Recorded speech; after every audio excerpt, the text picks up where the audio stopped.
I have a confession to make. I love horror games. They're one of my favorite genres. Making my way through a creepy haunted castle or dark foreboding hallway, feeling that shiver run up my spine. Ooh, I love it every time. And yet, there is a massive gap in my education. I've made my way through your Resident Evils, your Dead Spaces, and I've got a collection of indie horror games too long to list. But when it comes to Silent Hill, one of the biggest horror game franchises of all time, I have never played a single installment.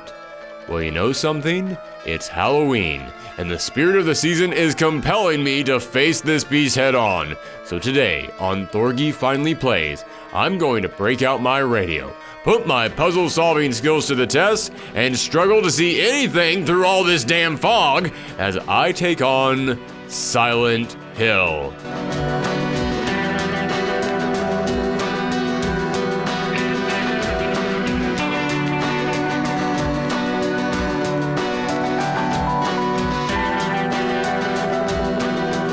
Now, normally on this show, we like to begin with me addressing my history with the franchise, and as I said a moment ago, I have never played any of these games. But I am a fan of horror games, so it's not like I don't have exposure to Silent Hill. That would be like saying you like basketball, but you've never heard of Charles Barkley or Larry Bird or a more modern reference. I don't know, my sports knowledge ends at Space Jam.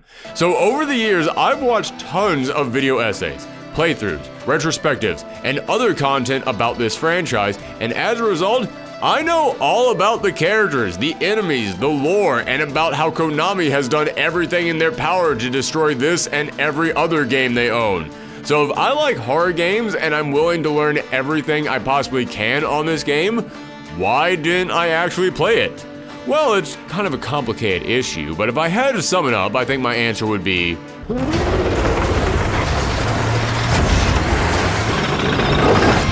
They got a tank. Yes, Silent Hill, like many survival horror games of the PlayStation 1 era, used tank controls, and I, being someone with the motor skills of a drunk penguin, never got used to it. I missed out on so many games from this time period because I just couldn't handle tank controls. And I know the comments right now are lighting up with people saying, actually, tank controls are not that bad and they actually enhance the experience. Yes, good for you. Your gaming skills are amazing and you should be very proud. Because for some of us, they are that bad, and the only thing they enhance is our frustration. In fact, I'm not kidding you. I said I haven't played any Silent Hill games before. Yeah, that's not entirely true. I have actually attempted to play this game every October for the past 3 years. For 3 years, I've sworn I was going to beat this game for Halloween, and every year I would give up at the exact same point. The doghouse.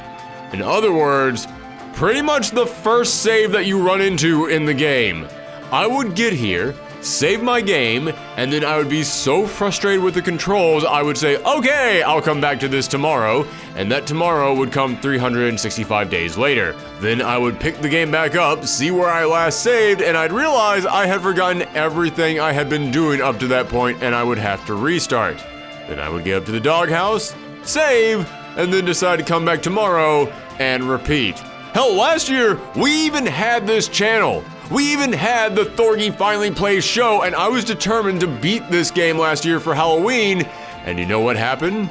Got up to the doghouse, said I would come back tomorrow, and as you can tell from the lack of Silent Hill content last year, yeah, that didn't happen. But this year, I was determined not to repeat my mistakes. So I just powered my way through it, and... yeah, okay, I think I owe everyone an apology from 10 seconds ago. Yeah, the tank controls, not that bad when you actually force yourself to get used to them. And part of that has to do with the fact that unlike the early Resident Evils, Silent Hill might have tank controls, but it doesn't have fixed camera angles. You don't find yourself walking into a room and suddenly the camera is now facing a completely different direction. And yes, I get why that is a perfect mechanic for horror games. It essentially finds a way to put jump scares into every camera cut. It is brilliant. I do love this idea, but man, was it disorienting to me. However, in Silent Hill, the camera actually follows you around and you can even hit the L2 button to swing the camera behind you, in some ways making this game feel like a predecessor to some of the modern day horror games with their over-the-shoulder camera angles. which is as good a time as any to transition into talking about the gameplay, and the tank controls and the camera angles weren't my only pleasant surprises. Again, I am aware that I avoided tank control games like the plague when I was coming up, so I'm sure there's a rich, diverse array to combat mechanics in various games that I never even touched. But in the few tank control games I played, the aiming and the shooting always felt terrible to me. I could never line my shots up right. And considering that large parts of this game would see you running through the open streets of Silent Hill, not just down thin hallways where you would have straight shots at your enemies, this meant that things would come at you from all directions, so your room for error when aiming would be huge. I was dreading this combat. Only to find that not only is the combat in this game actually kinda good, it's one of the best I've played for a horror game from this generation. When you aim, your gun auto-locks onto the closest thing in whatever direction you're facing, and yes, I know other games did this, but when I can put the camera behind me, it actually feels like I have far more control over where I'm pointing. The only thing you really need to take into account is the firing speed, and yes, there is a decent delay between when you fire or swing a weapon and when it actually executes the command. There is a bit of a wind-up, but that wind-up adds to the tension. When you're holding your axe and you see a monster coming at you, you do actually have to stop and think, okay, when is the appropriate time to hit the attack button? Because if I do it too late, then they're going to hit me. If I do it too soon, I'm going to whiff and I'll be left wide open. This does make every encounter more stressful, but in a good way. And it doesn't take that long to figure out your timing, and before you know it, you'll be playing footsies with demons and stun-locking them to victory. It's so odd to me that this and Resident Evil were always the two big horror franchises of the time. But Resident Evil was considered the more action-heavy game, and yet just from this first Silent Hill game, I would have to say I actually like the combat in Silent Hill much more than I did in those early Resident Evil games. But don't be mistaken, even if it feels better to aim and shoot in this game, they still make sure to starve you for ammo. This is a survival horror game after all, and it is an old school survival horror game. I would load up on ammo and health packs, and then after one wrong turn, I would be crawling to my next destination, hoping to find a health drink, some aspirin. Hell, I'll even take just a beat up box of band-aids at this point. I think I played the last half of this game using up whatever healing item I found as soon as I got it. And as for ammo, I went from having nearly triple-digit bullets at one point to getting down to my final 3 shots when I finished the game. I think the last level of this game only has about 2 packs of ammo in the entire building. Know how many shots the final boss takes? Way more than 2 boxes worth. And you do get multiple weapons in the game. That is, if you can find them. Yeah, you start with a handgun, and there is a shotgun and rifle that you can use later on, but they are easy to miss. I went into the final level with 3 boxes of rifle ammo, and yet, no rifle. I completely missed it, and it's too far gone for me to backtrack, so now I just have to deal, I guess. I am begging this game to give me something, anything that I can use. I have used up almost all of my ammunition, and I am surrounded by monsters, and the game just turns to me and says, "Oh, you need some ammo? Well, sure, I got you, buddy. Here's some more rifle ammo. Thanks, Silent Hill. You really do take psychological torment to a whole new level." But it's not all firepower and nightmare monsters in Silent Hill. This series is also famous for its puzzles, and I have to say, I actually think most of these puzzles are perfect. They're real head scratchers, and I had to really twist my way of thinking into a pretzel to figure them out, but I could do it. Every single puzzle in here is that exact right level of challenge that I would sit there, stare at for a while, and when the answer hit me, I would always get that rush of satisfaction. And that's the exact feeling that you want when you solve a puzzle in a game, and each of these puzzles nailed that. Except for the final puzzle. Yeah, the very last puzzle is kind of BS, and it feels like it was on the final day of programming and they just suddenly remembered, oh right, we never came up with anything for this. Shove thing A into thing B. We did, everybody! Good job, everyone, drinks on me. Normally I wouldn't bother mentioning one bad puzzle when so many of them are great, but it's the final puzzle, so you will leave with a bit of a bad taste in your mouth. And speaking of leaving with a bad taste in your mouth, wow, are the boss fights terrible in this game? I mean, yeah, it's a PS1 survival horror game. The boss fights aren't going to be much by modern day standards, but even by 1990s standards, wow, these are bland. Run around a room and shoot a worm that comes out of the ground. Great. Run around a water tower and shoot the moonlight butterfly. Wasn't expecting that, but sure. Run around a merry-go-round and shoot. You get the pattern by now. The only boss that actually has anything clever to it is the first one, where you have to get it to try and eat you, then shoot in the mouth with a shotgun. A hint that you have to learn from a book that you read earlier in the level.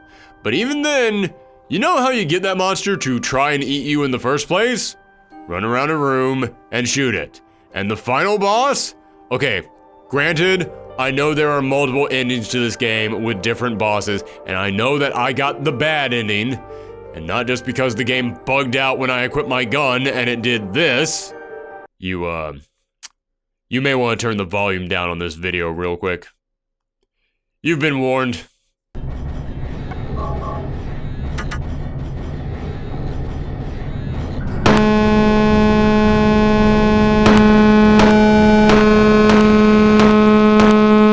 Thanks to the ancient ritual, we will gain ultimate power by turning this little girl into the...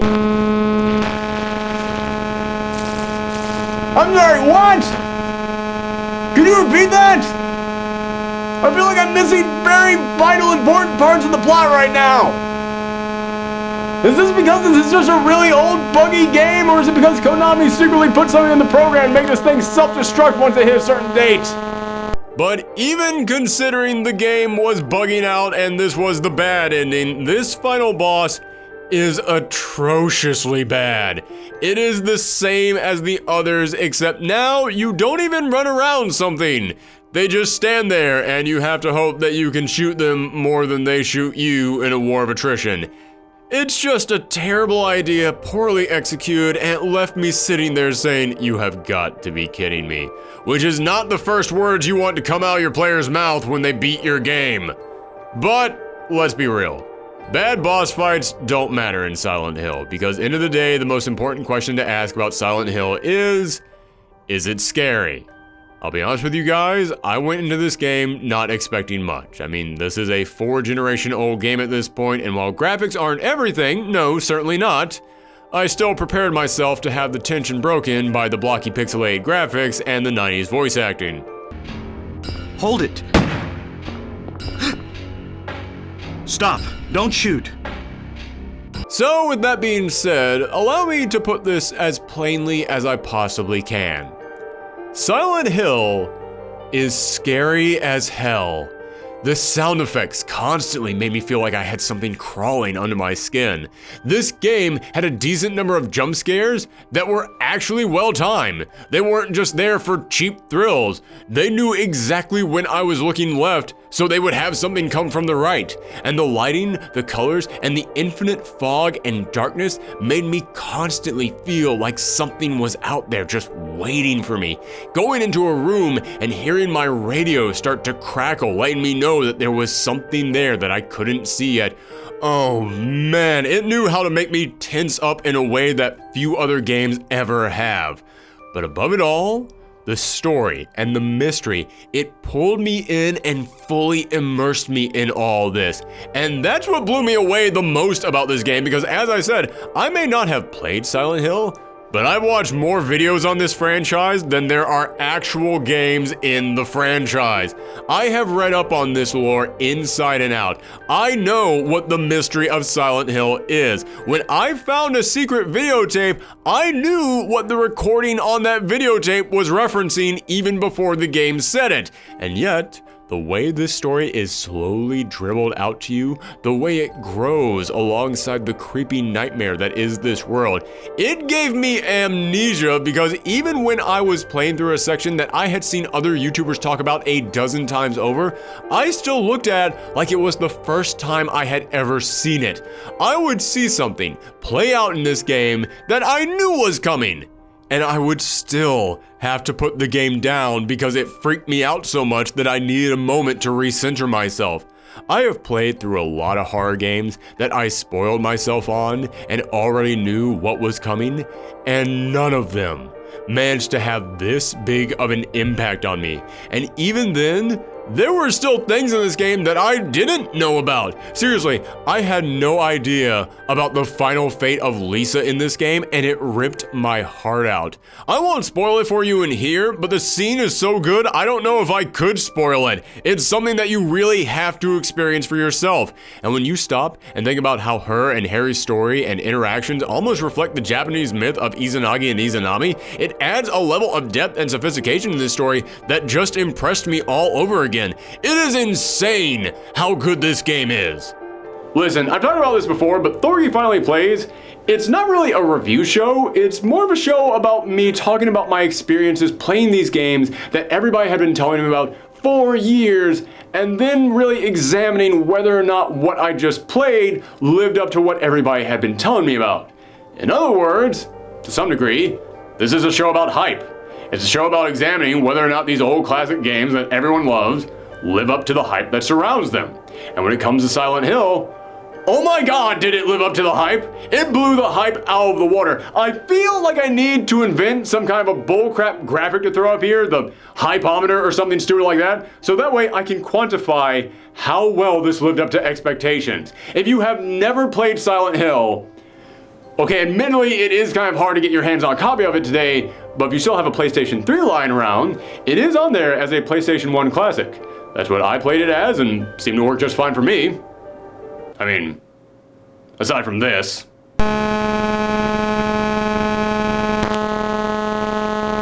Yeah, that was the last thing that we experienced in this game, and I'm still praising it with all my heart. That should tell you how good this game is. But that's it. Thank you for tuning in to this very spooky Halloween edition of Thorgi Finally Plays. If you like this video, then check out some of the other videos that we have here on this channel. We do video game related content every single month here. If you like what you see, then make sure that you click that subscribe button, ring that bell. If you've already done both those things, then make sure that you share us around the web. It is the best way to help our channel grow. And also, I want to give a special thank you to everybody who joined us over on Twitch at twitch.tv/ProfessorThorgi, where we stream this entire game over there because we've been streaming spooky games all month long over on that channel. So if you've never checked out our Twitch channel, go ahead, twitch.tv/ProfessorThorgi. It's a good time. You'll enjoy it over there. Also, if you want to follow me in some other places around the web, you can find me on Twitter at twitter.com/ThorgisArcade. And I guess really the most important thing to say right now is just stay safe, everyone. It is Halloween, and Halloween is always a crazy time of the year, and this year, every day has been a crazy time of the year. So just, be extra safe out there, take extra special precautions, look out for each other in whatever way that you can, make sure that you wear a mask, and just stay safe, as I said.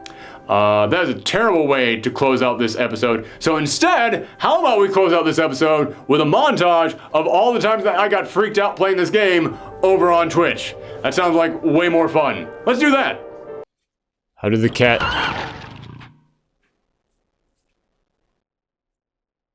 The fuck, what? You motherfucker. Ah! Ah, god damn it, are you kidding me? What the shit? You're mean. You're very mean. Oh, God in heaven. I hate this. All right.